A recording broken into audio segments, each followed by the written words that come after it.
Ring, ring, ring, ring. Hello, Benjamin speaking. Hey, Benjamin, this is Michael with Scale Hire Partners. I know you're not expecting the call, but I promise it is a well-researched one. Do you mind me explaining why I chose to call you specifically today? If you're quick here, I'm going into a meeting shortly. Yeah, no problem at all. How much time do we have by chance? A couple of minutes at the most. Let's go.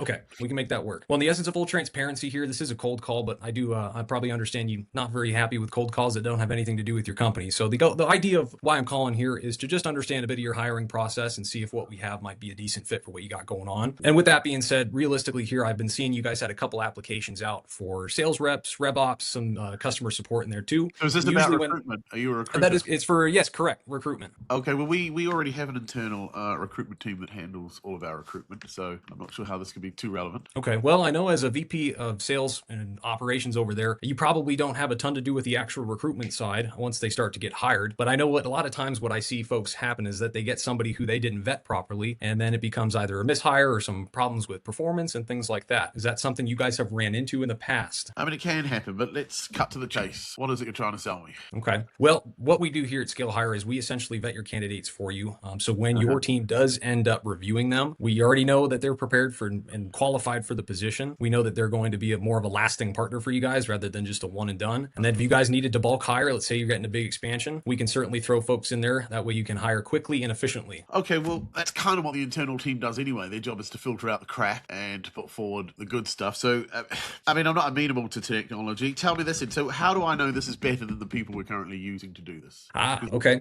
So the way I like to describe it is think of it like your classic triangle here. You can either have the cost, you can get a lot of people quickly, or you can have a lot of qualified leads. And oftentimes when hiring through other companies and things like that, you get two sides of the triangle. Rarely do you ever get three. So our big goal is to really do all three sides of it. So we have a complete vetted list of clients that we can send over to you who have already had their competence evaluated and their performance evaluated. Our cost, we're not going to be the cheapest one out there, but we are going to be not the most expensive either. And as far as quality hires, like I said, everybody is vetted, and we try to make it so that you guys are really spending as least time on getting quality candidates as possible. That way you can focus on ramp times and actually performance efficiencies and things like that. Does that make sense? Kind of. So when you say vetted, how do you match that vetting up against the particular skill sets or qualifications that I'm going to be looking for? Because that's what my existing team do. If these are pre-vetted, I get it, but how do I know they're relevant to me? See, this is what I'm trying to get at. If I can get better candidates, then fine, but just trying to figure that one out. Okay. No, I understand that. So essentially what we do is you provide us with the job description as detailed as you can. Yep. We already have a database of, I believe at point of speaking here, we're at a couple hundred, I think 250 right now, candidates who have actually applied to us here. So what we do is we have a program internally that we run. So we vet your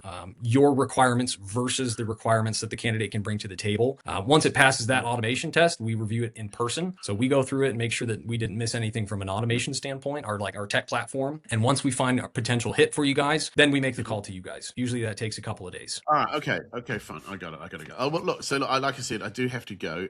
This could be something we're interested in. So why don't we do this? And then we end it there. Okay. I didn't want you can't push too hard because this is a completely made up scenario, right? So I was like, I'm trying to think of, all right, how much stuff are we doing? Really what kind of numbers do I need to fudge here? No. Again, that was brilliant. I think you've got a voice for telephone calling. I like listening. I can listen to you all day. You should be on the radio or something. Yeah. Well, you know, they've said I've had a face for radio, so I've heard that. I've definitely got a face for radio. I think you could do TV. I think you could. No, I appreciate that. That was very good, though. It's very, like I say, because it's all made up and you've got to think on your feet and try and say something that sounds intelligible for the exercise. I think that, so what this tells me is if you were in full 100% grasp of the product or service, you would probably ace those types of challenging questions. So to make it up on the spot, and it sounded credible and that was all bullshit. Right? I felt like I was stuttering a lot there too. I was like, oh crap, I need to pull these. I was listening. It was a bit waffly because I'm listening to, he's not actually really saying, it sounds good, but he's not really saying anything. But because you're on the spot at the moment having to create that, I think that's brilliant. So it tells me that when you understand your brief fully, then those questions you'd be able to deliver with the right information and you'd be better at. So on the whole, I thought that was really good. How did you? Oh, that's Fuji's question. I shouldn't. Yeah. So but no, I thought it was excellent. Well done, good man. I appreciate that. Yeah, I mean it was definitely harder than the first one, and I appreciate that. It makes things more interesting. Makes me think a little bit. Yeah, it's gonna be harder. Yeah, well done though. Really good. Oh, I appreciate that. I was trying to get feedback or implement the feedback from last time and kind of figure out the why behind the questions, but every time I was like, shoot, man, I got to provide an answer here.